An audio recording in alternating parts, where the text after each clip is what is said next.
There's a quiet moment that happens after you buy something you didn't plan to. It's usually not dramatic. No alarms, no panic. Just a subtle shift. Maybe it's a few hours later. Maybe it's the next morning. You're looking at the charge on your phone, or at the box sitting on the table. And there's this small, almost unnoticeable question in the back of your mind. Why did I buy that? Not because you can't afford it. Not because it ruined your budget. Just because it didn't really need to happen. Most unnecessary purchases don't feel reckless in the moment. They feel reasonable. Earned. Even justified. You had a long week. It was on sale. You've been thinking about it for a while. It's not that expensive. You deserve something nice, and for a few minutes, it works.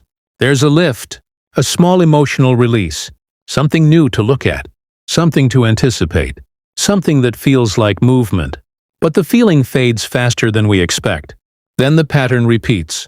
Another scroll, another ad, another small hit of possibility. And somehow, without ever making a big financial mistake, we slowly accumulate things we never deeply wanted. What's interesting is that this doesn't just happen to people who struggle with money. It happens to people who budget carefully, to people who invest, to people who read about personal finance, to people who know better. Which raises a harder question. If we understand money, if we understand compounding, if we understand opportunity cost, why do we still keep buying things we don't need? It's easy to blame discipline. It's easy to say it's a lack of self-control. But that explanation feels incomplete. Because most of these purchases don't feel impulsive in a chaotic way. They feel calm, thought through, almost harmless. You tell yourself it's small relative to your income. You tell yourself it won't change anything long-term. And individually, that's usually true. One subscription won't break you. One gadget won't derail your retirement. One upgrade won't undo years of good decisions. The problem is rarely the single transaction. It's the pattern underneath it. There's something subtle happening in those moments before you click buy. Something that has less to do with the object itself, and more to do with what the object represents. Relief, progress, identity, control. A sense that you're improving your life in some small, visible way. In a world where most meaningful progress is slow and invisible, buying something feels immediate, tangible, certain. You can't see your investments compounding day to day. You can't see your skills compounding day to day. You can't always see your patience paying off, but you can see a package arrive at your door, and that clarity can be seductive. The deeper issue isn't that we're irresponsible. It's that we're responding to something very human, a desire to feel movement, a desire to reduce tension, a desire to close the gap between how things feel and how we want them to feel. Spending becomes a shortcut, not to wealth, but to emotion. And when you start looking at unnecessary purchases through that lens, they stop being random mistakes. They start looking like signals about stress, about boredom, about comparison, about the quiet pressure to keep up, upgrade, optimize. This isn't really about coffee runs or online shopping carts. It's about the internal state that makes those purchases feel necessary in the first place. Once you see that, the question changes. It's no longer, how do I stop wasting money? It becomes, what am I trying to feel when I spend? That shift is small, but it changes the entire conversation. And if we're willing to sit with that question a little longer, we start to see that unnecessary purchases aren't just financial decisions. They're psychological ones, and that's where this gets more interesting. If unnecessary purchases are psychological, then trying to solve them with stricter budgets alone is a little like turning down the volume on a smoke alarm. Without looking for the fire, it might quiet the noise, but it doesn't address what's burning. Most people treat overspending as a math problem. Income minus expenses. Track it, categorize it, optimize it. And math does matter. But math doesn't explain why the urge shows up in the first place. Because the urge rarely begins in your bank account. It begins in your nervous system. Think about the moments when you're most likely to buy something you don't need. It's usually not when you feel calm, focused, and content. It's when you're tired, or restless, or slightly behind in life, when something feels uncertain, when the day felt unproductive, when someone else seems ahead. In those moments, Your brain looks for relief, not long-term relief, immediate relief. Buying something becomes a small, controllable action in a world that often feels abstract and slow. There's a concept in psychology called reward substitution. When the long-term reward is distant or unclear, we substitute it with something immediate and tangible. Saving for retirement is rational, but it's invisible. Learning a skill is meaningful, but it's gradual. Improving your health is powerful, but it's inconsistent at first. A purchase, on the other hand, is decisive. You click, you pay, it's done. There's a beginning and an end. Your brain likes that closure. It feels like progress, even if nothing fundamental has changed. In that sense, unnecessary spending isn't always about desire for the object. It's about discomfort with the in-between. The in-between stage where you're working toward something but haven't arrived. The in-between stage where growth is happening quietly, without applause. The in-between stage where you can't yet see results. So you start craving something visible. Buying becomes a way to punctuate that uncertainty. It gives the illusion of forward motion. There's also identity layered into this. Every product carries a story. Not just what it does, but what it says. This laptop makes you productive. This jacket makes you put together. This course makes you disciplined. This car makes you successful. Even when we don't consciously believe those stories, we absorb them. And when we feel slightly misaligned with who we want to be, a purchase can feel like a shortcut to alignment. Instead of becoming more organized, we buy something that symbolizes organization. Instead of becoming more confident, we buy something that signals confidence.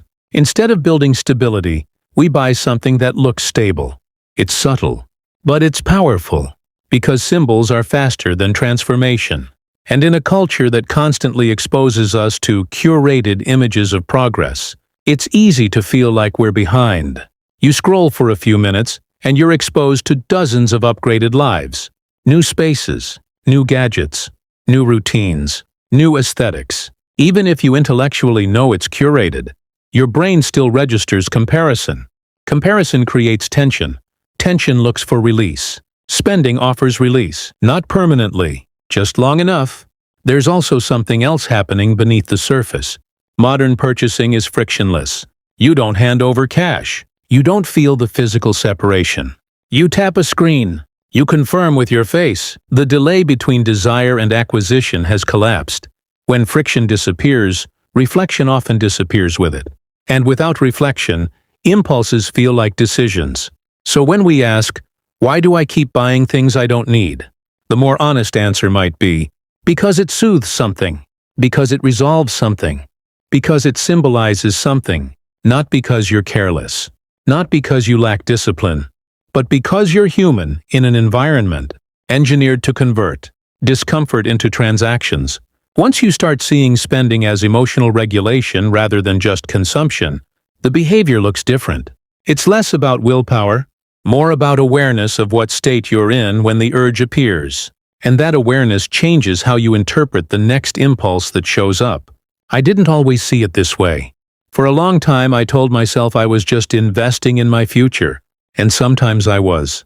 But if I'm honest, there were seasons where I was earning more than I ever had before, and somehow feeling more behind.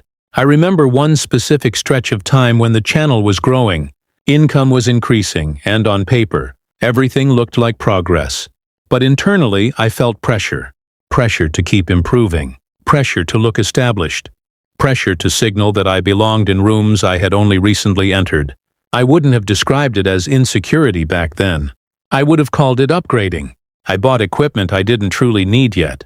Subscriptions I convinced myself would optimize my workflow. Clothes that felt more aligned with the version of me I thought I was becoming. None of it was reckless. It was all reasonable. That's what made it hard to notice. Each purchase had a logical explanation. Better tools mean better output. Better presentation means better opportunities. Better systems mean better discipline. And maybe some of that was true. But if I slow that season down and really look at my internal dialogue, it sounded more like this. If I just get this, I'll feel more legitimate. If I just fix this part of my setup, I'll feel more confident. If my environment looks sharper, maybe I'll feel sharper. What I was actually trying to buy wasn't the object. It was certainty. I was in that in-between stage we talked about earlier, growing but not yet established, improving but not yet secure, and instead of sitting with that ambiguity, I kept trying to smooth it out with purchases. I didn't max out credit cards. I didn't spiral into obvious financial chaos. It was quieter than that. It was small leaks, an extra few hundred here, another monthly expense there, a slightly higher baseline of normal. And what surprised me most wasn't the money. It was how quickly the relief faded. The package would arrive. I'd set it up, adjust it, admire it for a day or two. Then the same low-grade tension would come back. Not because the item was bad, but because it was never designed to solve the feeling I was assigning to it. I started noticing a pattern. The urge to buy was strongest on days when I felt behind, or uncertain, or like my progress wasn't visible enough. It was rarely about the thing itself. It was about identity catching up to ambition. And once I saw that, it was uncomfortable, because it meant the solution wasn't a better purchase decision. It was a harder internal conversation. Why do I feel like I need this to validate where I am? Why does growth feel insufficient unless it's accompanied by something visible? Why is stillness harder than spending? Sitting with those questions felt slower than clicking, buy now. But it also felt more honest. And over time, I realized that unnecessary purchases weren't random lapses in discipline. They were signals. Signals that something underneath needed attention. Not a new product. Not a new upgrade. Just awareness. And once you begin to see your spending as a reflection of your internal state, you start paying attention in a different way. Not just to what you're buying, but to what you're feeling 5 minutes before you reach for your card. After a while, I stopped trying to control my spending with tighter rules. What started to matter more was understanding the state I was in before the urge even showed up. I began noticing that the desire to buy something unnecessary almost always followed a certain rhythm. It wasn't random. It had a tone to it, a subtle restlessness, a feeling that something was slightly off. And instead of immediately trying to fix that feeling, I started letting it exist. At first, that felt unnatural. We're used to resolving discomfort quickly. Reply to the message, clear the notification, order the item, improve the setup, do something. But there's a different kind of stability that develops when you don't rush to convert every uncomfortable emotion into action. It's quieter, less impressive from the outside, but internally it feels steady. I realized that a lot of my unnecessary purchases were attempts to speed up a process that simply takes time. Confidence takes time. Mastery takes time. Financial security takes time.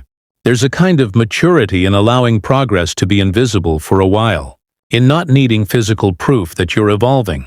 When I stopped chasing visible upgrades, I started paying more attention to internal upgrades. The ability to delay a decision without feeling deprived.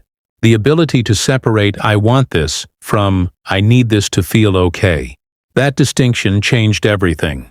Because wanting something is normal, needing it to regulate your emotional state is different. The more comfortable I became with sitting in that space between desire and decision, the less urgency I felt. And urgency is often what makes unnecessary purchases feel justified. Urgency compresses time. It whispers that if you don't act now, you'll miss something. Fall behind. Lose momentum. But most of the time, nothing meaningful is lost by waiting. In fact, clarity tends to expand with space. There's also something grounding about strengthening your baseline. Not your income, not your aesthetics, your baseline emotional state.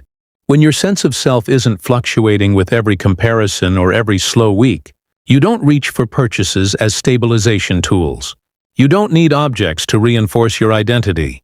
You start to feel less reactive, more deliberate, and interestingly, this shift doesn't feel restrictive.